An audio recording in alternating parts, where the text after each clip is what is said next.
Dans le cadre d'un travail sollicité par notre professeur en technique de travail social, je suis avec mon père. Je vais essayer d'évoquer avec lui plusieurs points de ma personne relative de mon travail de technicien de travail social. Alors, je vais commencer par une première question sur les qualités, les valeurs, ainsi que les traits de personnalité que tu t'entrevois en moi. Alors, que penses-tu, mon père? Premièrement, je suis très heureux un petit peu de passer cet entretien avec toi. Bon, surtout quand tu me demandes des choses qui te concernent. Moi, je pense, si on parle des qualités de ta personne telles que je les entrevois, je pense que tu disposes de deux paramètres essentiels qui sont la compassion et l'empathie. Je pense que ces deux paramètres-là, c'est eux qui vont t'aider à mener à bien ta mission que tu as tout le temps projetée, que tu as tout le temps envie d'exercer. Bien sûr, tu es une femme ouverte d'esprit.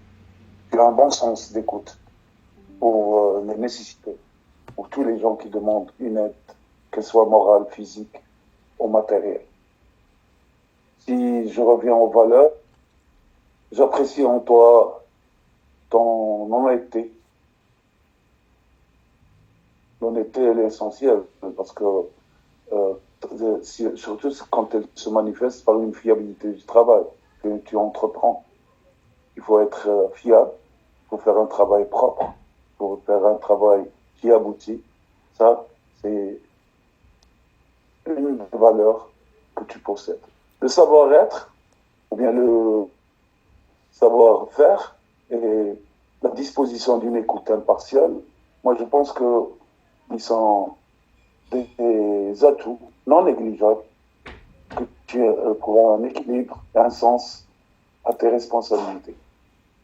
Ces responsabilités se manifestent par une aide directe ou indirecte aux gens nécessités. Je vais finir avec les traits de ta personnalité.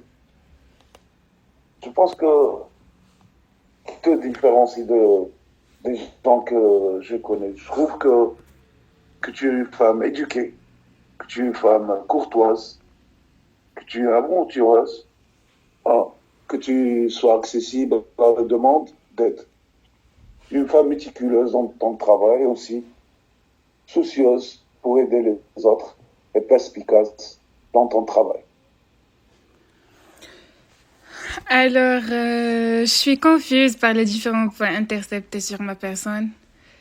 Penses-tu que les valeurs, les qualités ainsi que les traits de personnalité te poussent à croire que je peux vraiment assumer cette fonction en tant que technicienne en travail social? C'est une question qu'on ne se pose pas. Tu es toujours confiante dans tout ce que tu fais. Je pense pas que tu as un doute. Je pense que tu peux assumer et assurer un travail d'assistance sociale ou que tu peux assumer euh, le travail d'un technicien social. Moi, je ne vais pas me répéter, je vais t'exposer un petit peu deux points positifs qui vont, qui sont considérés comme des atouts et qui vont t'accompagner durant tout ton trajet professionnel. Moi, je pense que le sens empathique et ton adaptabilité te donnent assez de clairvoyance, de comprendre, de respecter la diversité des vues. Moi, quand je dis diversité de vues, parce que tu es contraint ou tu es obligé d'avoir des interlocuteurs différents, d'avoir des besoins exprimés par des gens qui sont différents de l'un de l'autre. Alors, pour répondre à tout ça, il faut instaurer un climat de confiance qui te permet de côtoyer toutes les classes sociales nécessitant ton intervention. Il y a notre, tu as tous les atouts. On en a parlé. Tu as des bonnes valeurs, tu as des bonnes qualités, tu disposes de bons traits de personnalité et tu disposes de différents points qui sont des atouts pour accomplir ta mission, celle euh, d'être, celle d'être aux côtés des nécessiteux, aux côtés des gens qui cherchent toujours leur bien-être. Et je vais te dire, je pense que la capacité de communiquer et de transmettre tes idées va te pousser à réaliser ou bien à mobiliser ou bien à plaider tout changement social pour les patients que tu côtoies. Alors, à partir de tout ce que tu as évoqué, à ton avis, quels sont les domaines où je peux me prévaloir avec toutes les acquis dont tu penses que je dispose?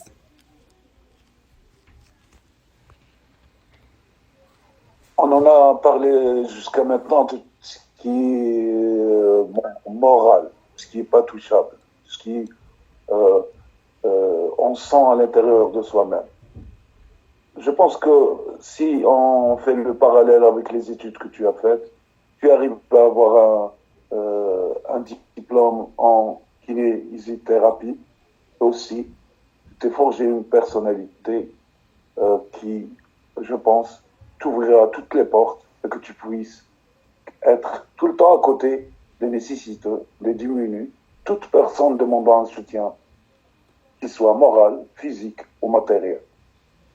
Pour ce faire, tu ne seras pas tout seul. Ne crois pas que tu seras tout seul. Tu as d'autres moyens ou d'autres accompagnateurs qui peuvent t'aider pour réaliser ton projet. Il y a les organismes communautaires, il y a aussi les organismes correctionnels, aussi les organismes de protection de l'enfance et enfin les hôpitaux. Tous ces agents ou ces organismes vont te faciliter la tâche dans le cas où tu ne peux pas, avec les moyens que tu possèdes, arriver à tes fins. Tous ces organismes-là sont là, ils ont la vocation à être des artisans du bien-être de l'individu et de préserver toute dignité humaine.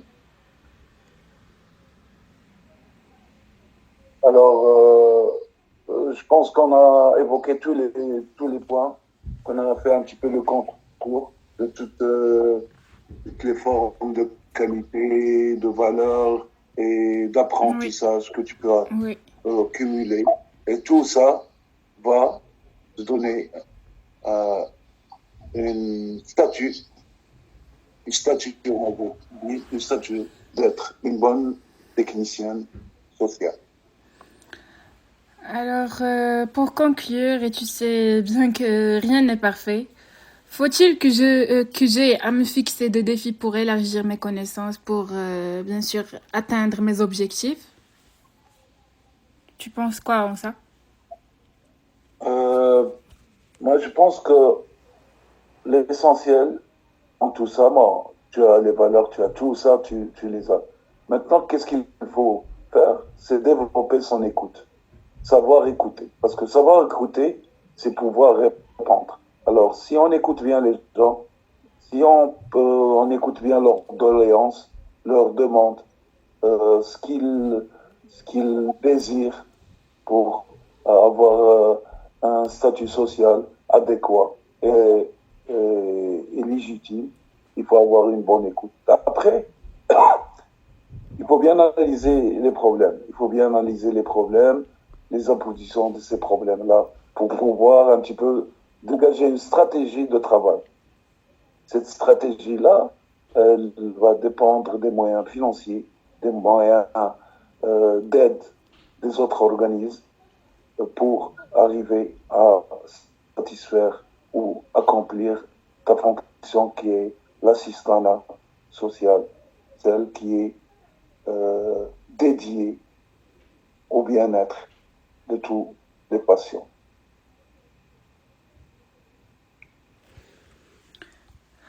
Merci papa. Alors, ce n'est pas donné à tout le monde à s'entretenir avec son père et de lui demander son avis sur ma personnalité. J'espère bien que je serai à la hauteur de tes espérances et aussi aux espérances de mes clients.